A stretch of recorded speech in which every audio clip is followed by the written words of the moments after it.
13 தன்னை மிரண்டு போய் பார்த்தவளை கண்டு எனக்கு குழந்தையே பிறக்காதுன்னு பொய் சொல்லி என்ன வார்த்தைகளால எவ்வளவு காயப்படுத்திருப்ப. அதோட விட்டியா? என்னோட அப்பா அம்மா முன்னாடியே வச்சு ஒரு குழந்தை பெத்துக்கிற தகுதி எனக்கு இல்லைன்னு சொல்லித்தானே டிவோர்ஸ் வாங்குன என்று அதீத கோபத்துடன் அவன் கேட்க, "ஆ ஆமா, அது உண்மைதான. மெடிக்கல் சர்டிபிகேட் கூட என்கிட்ட இருக்கு" என்று பயத்தில் திக்கி திணறி கூறி முடிக்கும் முன்னரே அவள் கன்னத்தில் பளார் என அறிந்திருந்தான் ஹர்ஷா. அதில் காதுகள் அடைத்து போனது தாரிகாவிற்கு. "ஏய், அப்படி சர்டிபிகேட் கொடுத்த டாக்டர் உன்னோட ஃப்ரெண்டு. கொடுக்க சொன்னது நீ. எனக்கு இன்னமும் எதுவுமே தெரியாதுன்னு நினைச்சுக்கிட்டு இருக்கியா?" என்றதும் விழிகள் அகல அதிர்ந்து பார்த்தாள் அவனை. "என்ன, இவனுக்கு எப்படிடா எல்லாமே தெரியும்னு அதிர்ச்சியா இருக்கா?" என்றவன் அவளை நெருங்கி, "உன்னோட ஹெல்த்தை செக் பண்ணின ஒரு ஃபைல் என்னோட வீட்ல தான் இருந்துச்சு. இவ்வளவும் பண்ணின நீ முட்டாள்தனமா அத என்னோட வீட்லயே விட்டுட்டு போயிட்டியே. அதை எடுத்து பார்த்தப்போதான் தெரிஞ்சது குறை என்கிட்ட இல்ல உன்கிட்டதான்னு. அப்பவே வேற ஹாஸ்பிட்டல் போய் செக் பண்ணிட்டேன். உன்னோட கேவலமான பொய் அப்பட்டமா தெரிஞ்சு போயிடுச்சு. அன்னைக்கே உன்னை தேடி கண்டுபிடிச்சு கொன்னு போடணும் போல ஆத்திரமா வந்துச்சு. அப்பதான் நீ வேற எவன் கூடவோ வாழ்ந்துகிட்டு இருக்கன்னு தெரிஞ்சது. நீ என் கூட வாழும் போதே அவன் கூடவோ ரிலேஷன்ஷிப்ல இருந்திருக்க. அது கூட தெரியாம எவ்வளவு முட்டாள்தனமா நான் இருந்திருக்கேன். உன்னை பத்தி முழுசா கேள்விப்பட்டதுமே, ச்சீ, நீ எல்லாம் ஒரு பொண்ணான்னு உன்னை பார்க்கவே அருவருப்பா இருந்துச்சு. உன்னை ஒரு ஆளுன்னு மதிச்சு ஏதாவது பண்ணினா எனக்கு தான் அசிங்கம். அதனாலதான் போய் தொலைன்னு விட்டுட்டேன்" என்றவன் அவனது நாற்காலியில் அமர்ந்தவாறே, "எவ்வளவு பேசுன நீ? எப்படியெல்லாம் நல்லவ மாதிரி நடிச்ச? இப்போ பேசுடி" என்று அதட்ட, "வேற எவன் கூடவோ வாழத்தான போன? சொல்லு" என்றதும், "இதுவும் தெரிஞ்சிடுச்சா? எல்லாமே தெரிஞ்சிடுச்சா?" என அதிர்ச்சிக்கு மேல் அதிர்ச்சி அடைந்தாள் தாரிகா. அதில் தடுமாறியவள், "இ- இல்ல, அது வந்து" என்று இழுக்க, "எவ்வளவு கேவலமான ஜென்மோ நீ! உனக்கு அப்படி வேற ஒருத்தனை பிடிச்சிருக்குன்னு சொல்லி இருந்தா நானே டிவோர்ஸ் பேப்பர்ல சைன் பண்ணி உன் மூஞ்சிலேயே விட்டெறிஞ்சிருப்பேனே. அத விட்டுட்டு எதுக்குடி என் மேல பழி சொன்ன? உனக்கு நான் என்ன குறை வச்சேன்? சொல்லுடி, எதுக்கு இப்படி பண்ணின?" என்று கேட்க, ஹர்ஷா இப்படியெல்லாம் பேசுவான் என்று அவள் சிறிதும் எதிர்பார்க்கவில்லை. அவள் பார்த்த ஹர்ஷா எவ்வளவு பேசினாலும் பொறுத்து கொள்வான். பதிலுக்கு கோபமாக ஒரு வார்த்தையும் பேசத் தெரியாதவன். ஆனால் இப்போது இருப்பவனோ என்னுடைய கழுத்தை பிடிக்கிறான், இவ்வளவு கடுமையாக பேசுகிறான். இதையெல்லாம் சற்றும் எதிர்பார்த்திராதவள் தடுமாறித்தான் போனாள். "சொல்லுடி, ஏன் இப்படி பண்ணின?" என்று நீண்ட நாள் தன் மனதில் அரித்து கொண்டிருந்த கேள்விக்கு பதிலறியும் நோக்கில் அவன் மீண்டும் கேட்க, "ஆமா, உன் கூட இருக்கும்போதுதான் எனக்கு அவன் அறிமுகமானா.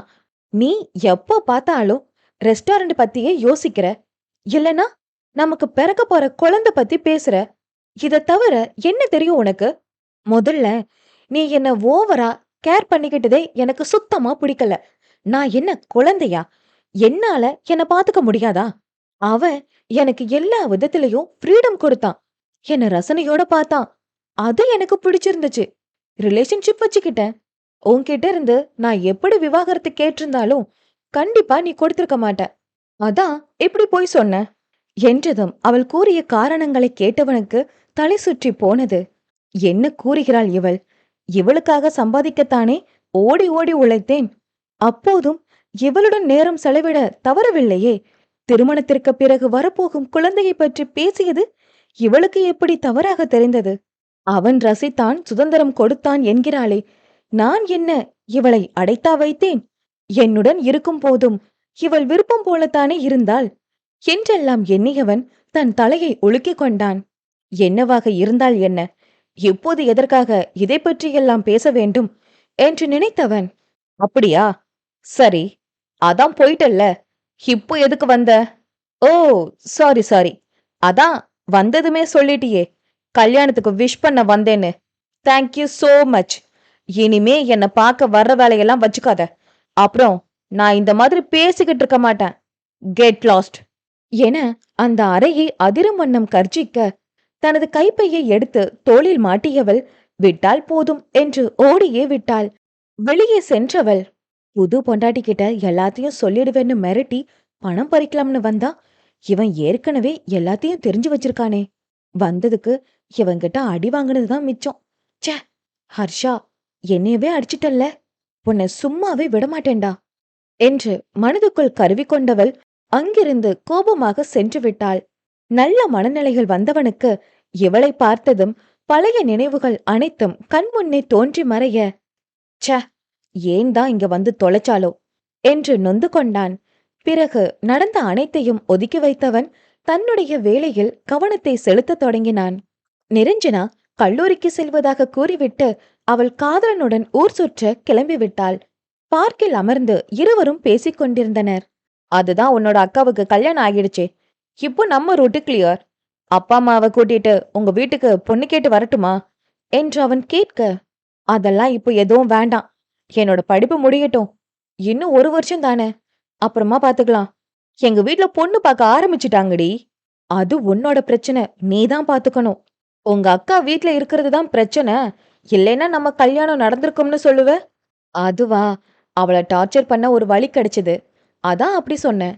உனக்கு அப்படி என்னடி அவங்க மேல கோபம்? பின்ன வர்றவன் போறவன் எல்லாம் உன்னை விட உங்க அக்கா அழகா இருக்காளே, உங்க அக்கா பேரு என்னன்னு கேக்குறதும் அவ மொபைல் நம்பர் கேக்குறதும், இது பத்தாதுன்னு சொந்தக்காரனுங்க எல்லாரும் சின்னவளை விட பெரியவ பொறுப்பானவ, நல்ல பொண்ணு, அப்படி இப்படின்னு என் காது படவே பேசுவானுங்க என்றாள் வெறுப்போடு. இதெல்லாம் ஒரு காரணமா என்று சலித்து கொண்டான் அவன். ஓ, சாரு வீட்டுக்கு ஒரே பையன்ல, அதான் தெரியல. ரெண்டாவதா, அதுவும் ஒரு அழகான பொறுப்பான அக்காவுக்கு தங்கச்சியா பிறந்து பாருடா, அப்போ புரியும் உனக்கு. என்னவோ போ என்றவனது அலைபேசி ஒலிக்க அதை ஏற்றி காதில் வைத்து பேச ஆரம்பித்து விட்டான். இன்னைக்கு மறு வீட்டுக்கு வாராளாம். அவ திரும்ப போறதுக்குள்ள ஏதாவது நல்லா மனசு நோகும்படியா செஞ்சு விட்டு அனுப்பணும். திரும்ப அவ வீட்டுக்கு வரவே பயப்படணும் என்று மனதினுள் முடிவாக எண்ணிக்கொண்டவள் அவன் பேசி முடித்து அழைப்பை துண்டித்ததும், சரி, காலேஜ் முடிகிற டைம் ஆகிடுச்சு, என்னை கூட்டிட்டு போய் பஸ் ஸ்டாப்ல இறக்கி விட்டுடு, நான் கிளம்புறேன் என்று நிரஞ்சனா கூற, சரி வா கிளம்பலாம் என்றவன் அவளை பைக்கில் அழைத்து கொண்டு போய் பேருந்து நிறுத்தத்தில் இறக்கிவிட்டான். வீட்டிற்கு வந்ததும் கல்லூரிக்கு சென்று வருவதைப் போலவே தன்னை காட்டிக்கொண்டவள் களைத்து போய் சோஃபாவில் அமர்ந்தாள். வீட்டில் வகை வகையான உணவு சமைக்கும் வாசனை வீசியது. ஓ, மூத்த மகா வர்றான்னு தடபுடலா விருந்து ரெடியாகுதோ?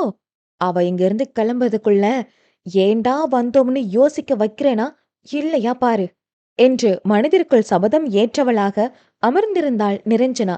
அமிர்தாவோ அனைத்தையும் எடுத்து வைத்தவள் ஹர்ஷாவுக்காக காத்திருக்க தொடங்கினாள்.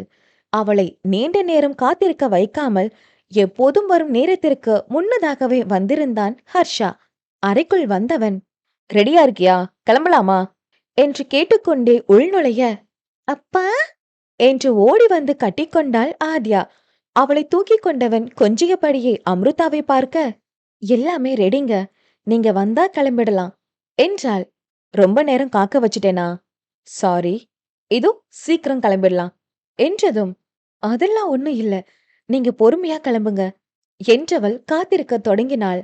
அனைத்தையும் எடுத்து வைத்து முடித்த பிறகு குளித்து முடித்து வேறு உடைக்கு மாறியவன், அவ்வளவுதான், ரெடி, வாங்க போலாம் என கூறிவிட்டு முன்னோக்கி செல்ல அவனை இருவரும் பின்தொடர்ந்தனர்.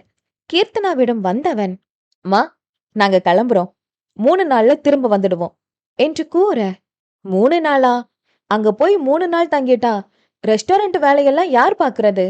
அதெல்லாம் ஒன்னும் பிரச்சனை இல்ல, நான் அவங்க வீட்ல இருந்தே அப்பப்போ போய் பார்த்துப்பேன் என்று பேசியபடியே கிளம்ப தயாராக, சரி என்னவோ பண்ணு என்றதும் பார்த்திபனிடமும் கூறிவிட்டு இருவரும் வெளியேறினர். மூவரும் காரினில் ஏறி புறப்பட்டுச் செல்ல போகும் வழியில் பழங்களையும் வாங்கிக் கொண்டு சென்றனர். வீட்டின் முன்பு கார் வந்து நிற்கும் அரவம் கேட்க காவேரிக்கும் ஆறுமுகத்துக்கும் சந்தோஷம் தாளவில்லை. இருவரையும் வரவேற்க வாசலுக்கு சென்றவர்களுக்கு ஒரு நாள் பேத்தியை பிரிந்து இருந்ததே பெரிய பிரிவை போல தோன்றியது. அவர்கள் வந்ததும் ஆத்யாவை தூக்கி கொஞ்சி தீர்த்தவர்கள் இருவரையும் வரவேற்று உள்ளே அழைத்து கொண்டு போக நிரஞ்சனா பெயருக்காக ஹர்ஷாவை வாங்க என்று கேட்டு வைத்தாள்.